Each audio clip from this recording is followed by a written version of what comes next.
Welcome to the $1 Million Nonprofit Podcast. I'm Tom Kelly, your nonprofit catalyst. As the founder of Charity Auctions Today and Donor Books, I've spent almost 2 decades helping organizations like yours break through fundraising barriers, engage communities on a deeper level, and accelerate meaningful growth. In this podcast, along with my incredible guests, we'll uncover transformational ideas, tackle challenges head-on, and share insider strategies that you won't find anywhere else. Each episode is designed to take your nonprofit to the $1 million mark and beyond, because impact doesn't scale by chance, it scales by choice. So let's get started. In this episode, we dive into the often overlooked power of email fundraising with Caitlin Vaughn, an expert in nonprofit email marketing. Caitlin walks us through the essential steps to audit your email strategy, clean up your list, and optimize engagement to drive more donations. We explore why most nonprofits aren't sending enough emails, how to track and improve key engagement metrics, and the biggest mistakes that keep organizations from maximizing their fundraising potential. Caitlin shares practical strategies, including how to segment your list, A/B test subject lines, and use UTM tracking to measure success down to the button click. At the end, we answer the critical question: how can nonprofits build an email strategy that generates consistent donations over time? You'll leave this episode with actionable insights and a clear roadmap to make your email marketing a high-performing fundraising machine. Caitlin, thank you so much for being on the $1 Million Nonprofit Podcast today. Thanks for having me, Tom. I'm so excited. Well, this is going to be a great conversation because I love talking about anything that helps nonprofits make or raise more money. And so many people neglect their email list, right? And I know today we're going to be talking all about how to basically utilize email to generate more donations and more dollars to the organization. And you're specifically going to be talking about how do we audit what we currently have and how to amplify the impact with the email list and try to bring more donations in. So this is going to be an exciting conversation, that's for sure. Yes. So, let's just start real quick. So everybody knows about email marketing and that they need to do it, or maybe they're doing a little version of it. But today we're talking about actually auditing their email marketing program. So real quick, explain to me and the audience, what does auditing your nonprofit's email program look like, and how can we kind of think about it so it's very easy to understand? Sure. Yeah. So to give you an example, Tom, I have some clients that come in and like you said, they know that they should be doing email better, but they're not sure how. Like, what are those next steps that we need to take in order to improve our emails and ultimately raise more funds? And so what I recommend is starting with the data. So we make a lot of assumptions as people as to what people our email list wants to hear. Are we sending too many emails, too little emails? Are we sending the right content? And by starting with the data, you can avoid making assumptions. And so I analyze the current email marketing strategies and look at the metrics and identify the strengths, weaknesses, and uncover opportunities for improvement. So this process, it helps really understanding the health of the email list, the effectiveness of your email campaigns, and ensures that you're in line with your organizational goals. Well, and it's funny because I talk to nonprofits all the time, and they all think that they know what they're doing and that they have the right idea, but nobody ever looks at the data, right? And I think starting there is obviously the number one step that you have to do because, I'm sometimes guilty of this too, where it's like, I think I know what's going on here. And I know what the problem is. I know how to fix it. But then once I do that, and then I find out that's not what my customers wanted. That's not what my donors wanted. It's something completely different. So starting with the data is definitely the right thing to do. And I would make all decisions based on the data and not what you think is the right thing that your donors are, either what's making them open the email or maybe not open the email. What should organizations be looking for when reviewing their emails? What are some quick tips or quick wins that, if you're going through your email, that let's just say you created your first email marketing campaign, what are some quick wins that if they just make a few of these adjustments, can see an improvement either in open rate or click-through rate or call to action? Yeah, so I like to look at engagement metrics. So if people are clicking on your email, replying to your email, those are engagement metrics. So that means they opened it, they looked at it, and they clicked on something. That's the biggest thing that I look at. And so if you look at all of your emails over the last year and which ones had the highest click-through rates, then you'll find some really fun information about the type of content that your list really likes. And so I would suggest pulling all of that information, sorting through kind of the email types. So you have your transactional emails, you have your newsletters, you have your fundraising emails. So if you sort through them by the types and see which ones in those types of emails have the highest click-through rates, that will be a great signal to tell you the type of content to continue doing. I also like to say, I think we all have our email database of our email list, and we're not really sure out of that many people that are on your list, how many of them are active versus inactive. So the engagement metrics are going to show you which contacts are active, how many people have clicked on those emails, and how many people are just on your list. Maybe they're unsubscribed. Maybe they signed up years ago for your email list, but they're not actually interested in the content anymore, clicking on any of your emails, reading them. So looking at that will help you figure out, maybe who you should remove from your list. I always suggest if people are inactive and they've been inactive for a year, I'm pretty cutthroat. I'm like, if you're inactive for 3 months, I don't need you on my list. As soon as people unsubscribe, I remove them from my list. So making sure that your database is clean and your list is clean is something that's really going to help you in the long run as well. What are some of the common mistakes that you see when you're working with different nonprofits that are kind of come up pretty regularly that some people might not be thinking about, like with their email, either campaigns or their the systems that they're using? Are they using systems? And I talk to people all the time. They're still using Google spreadsheets to kind of manage most of their data, right? So what are some of the common things that you see now that, that are really the first things that you point out when you're working with someone new? I think the most common mistake that I see is that nonprofits are not sending enough emails. We often think we are communicating too much with our constituents, but the truth is we are not communicating enough.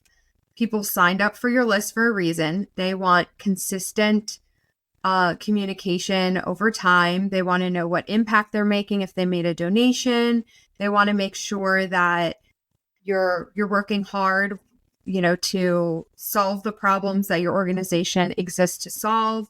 And we overthink common things that I see is that we overthink the emails that we're sending. So send more emails. They don't have to be long, lengthy emails. They don't need to be reviewed and approved by your CEO. People want that human interaction and they want it often.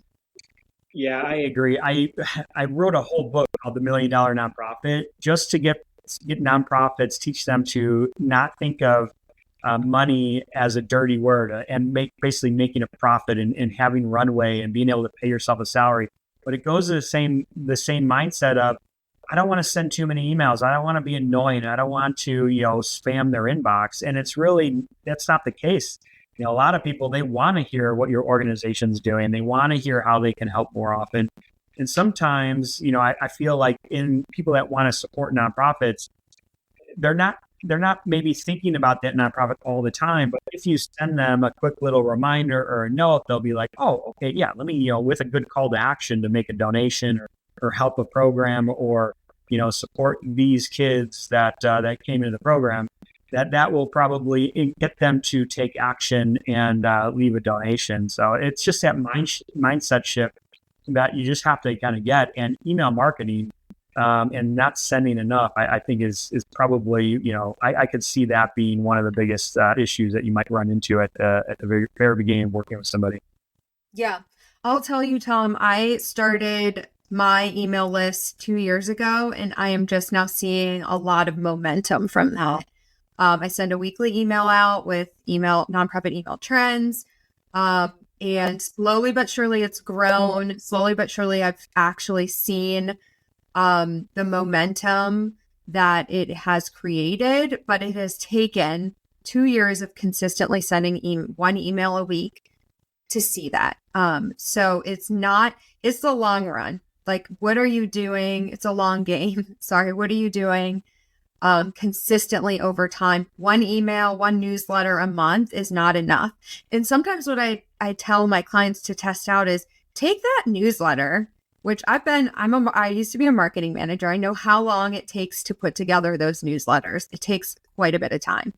Take that newsletter, and instead of sending one newsletter with 5 things in it, send 5 emails with each week with one of those things in it and see how that performs. And it tends to perform much better. So trying and testing new things is something that you should be doing as well. Yeah, and I think you hit it on the head there, where email marketing, just like any type of marketing, it's a long game, right? You have to consistently do it, and you have to A/B test, and you have to try different things, because one thing that you think might not be a home run could turn out to be a home run. And what you think is so beautifully created, and you spend all this time and money on some super fancy creative, could be the thing that nobody's interested in, and there's no engagement. Yeah. And I think you're right, where you just have to stick to it. And you said it took you 2 years, right? Every nonprofit needs to commit to 2 to 3 to 4 years of consistently, putting their focus on one thing in marketing, is the email marketing side of things, and don't stop for 3 to 4 years, so that you can really see the momentum. Because just like it took 2 years to finally start to see some momentum, and now it's just like a well-oiled machine, probably, where you're seeing the results, you're getting the list big enough, and people are the engagement rate is going up, and everything that you want it to become is finally coming to fruition. Mm-hmm. Yep, exactly. What do you think is a good way for nonprofits to kind of track long-term improvements with their email campaigns? So, you've done the audit, kind of start to get them on the right track. What are some ways that, they can start to, optimize their email, either list or campaign? What are some of those things or tools that you kind of help them to implement, so that they can kind of see and track and see some success over a little bit of time? Yeah, I would say make sure that you're creating a monthly report. And that report should include what your KPIs are. So what are your key performance indicators? Through an audit, I walk you through how to create your KPIs. Yes, you can always look at industry benchmarks, which are available, but I always suggest looking at your data from the last year and averaging out, what are my click-through rates? What are my conversion rates? So out of how many people we sent this campaign to, how many of them actually clicked through and made a donation or made the action that we wanted them to make? And determine what your KPIs are, what are your goals, and monthly be tracking them. Things that you're not paying attention to, like if you're just sending emails willy-nilly and you don't know if it's moving the needle, then what's the point?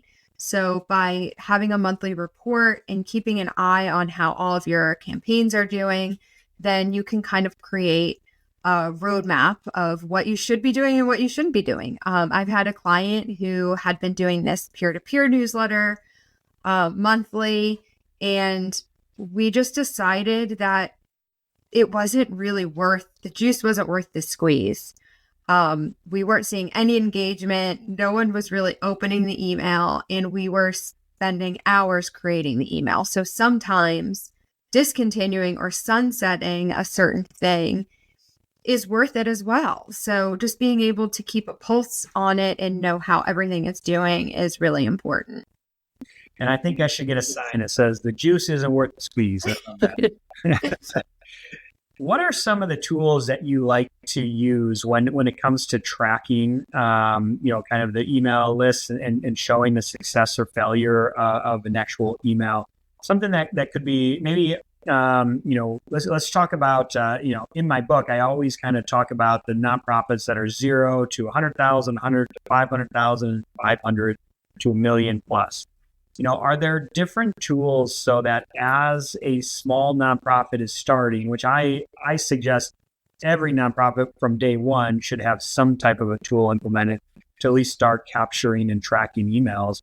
But are there any kind of tiered up from maybe easy to use, very affordable or free to kind of, as you start growing your email, database can kind of upgrade and improve over time? Yeah, that's a good question. I think it depends on your email service provider. Typically, that is where I get most of my data from, is directly from the source.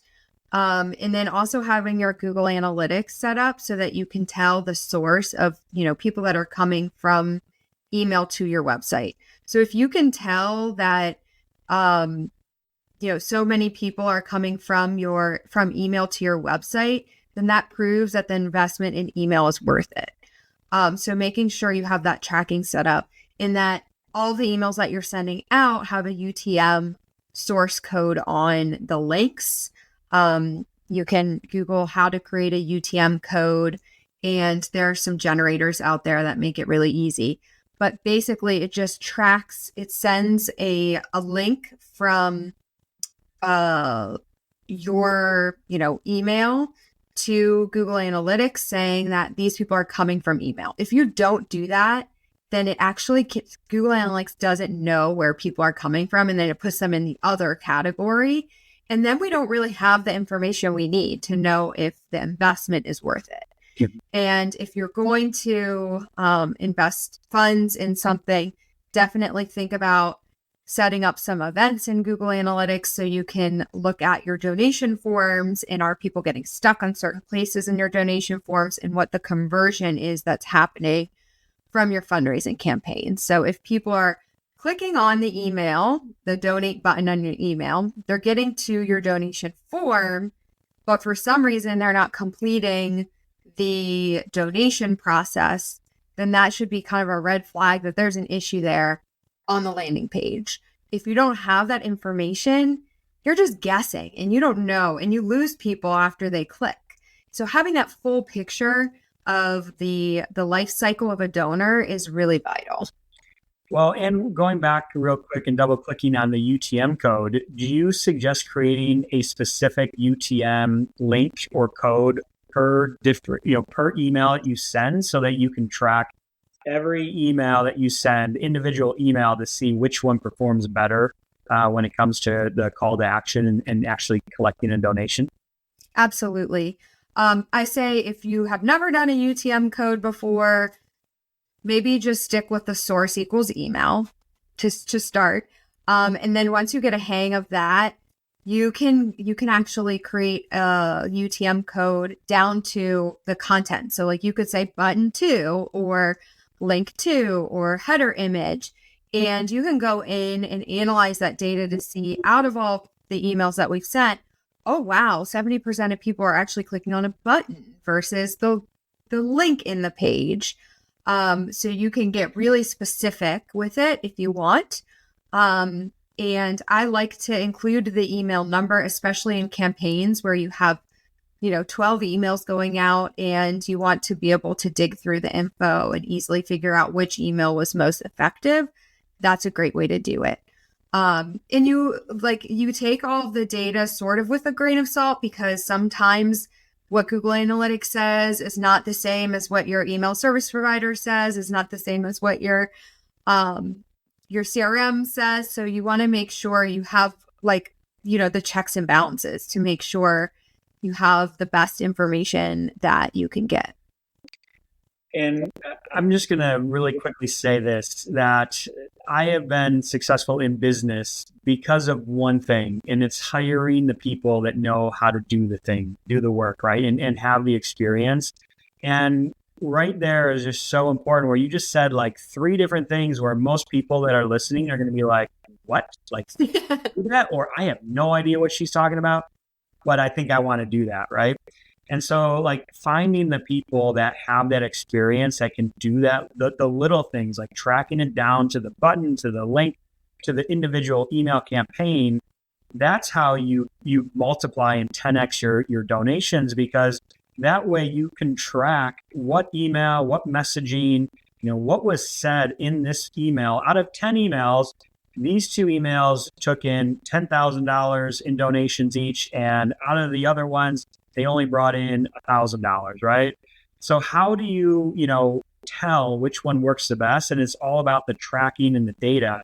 And a lot of people just don't know that even exists. It's like you can get so detailed into what email, what button on the page when there's multiple buttons generated the most money. And that's the thing. And that's how you do A/B testing and different button colors and different link text and all the different stuff that and really the goal is just how do you get more donations from every email that you send. Mm-hmm. Yeah, I love that.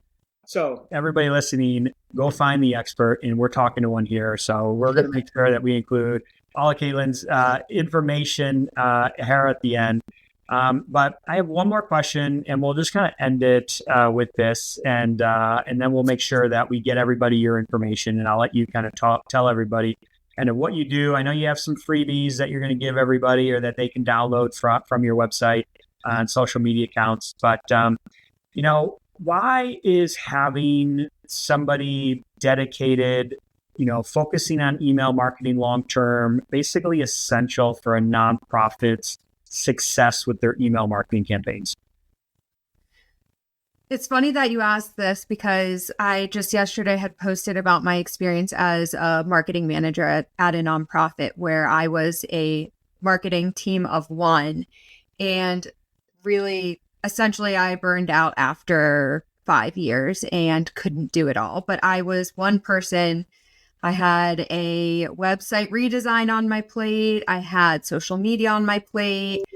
I had video production on my plate. I had pretty much anything that was digital marketing I was doing. I was doing paid all by myself. And I really felt like I wasn't an expert at anything. And so that's when I actually decided to start consulting. And after a few years of consulting, I decided to focus on email marketing, because it was the thing that out of all of the different channels that I saw the highest return on investment for my nonprofit clients. And so by having somebody who can really focus on the ins and outs and the details and be an expert, I wouldn't say I'm an expert, but I definitely am a specialist in email marketing, means that you don't have to worry about it. It means that you can trust that somebody else is doing all of the right things that you don't know. And so just having the support, I think, is really important. And I sit on teams almost as a staff member. I sit in the meetings. I make sure everything is going smoothly. I send reports out. I help with fundraising campaigns. And so people just feel relieved that they don't need to be the expert in email marketing, and they can trust somebody else to do it. So that's really why I exist. And I think why it's important to have somebody on your team who is an expert. And if you look at corporations, I worked at National Geographic for some time. They had a team of like 5 working on email marketing. And so if you have room in your budget and you can prove the investment is worth it, which we will, then it is definitely something to consider to relieve you from all the stress. Yeah, and I think that's basically one mistake that a lot of nonprofits, especially starting out, make, is they try to find that one marketing person that can do everything.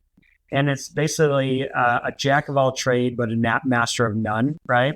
And so, eventually as you start growing and you start getting in and talking to the nonprofits that are over the $1 million mark, they have dedicated people for everything, one for email, one for social media, one for web design, one for this and that.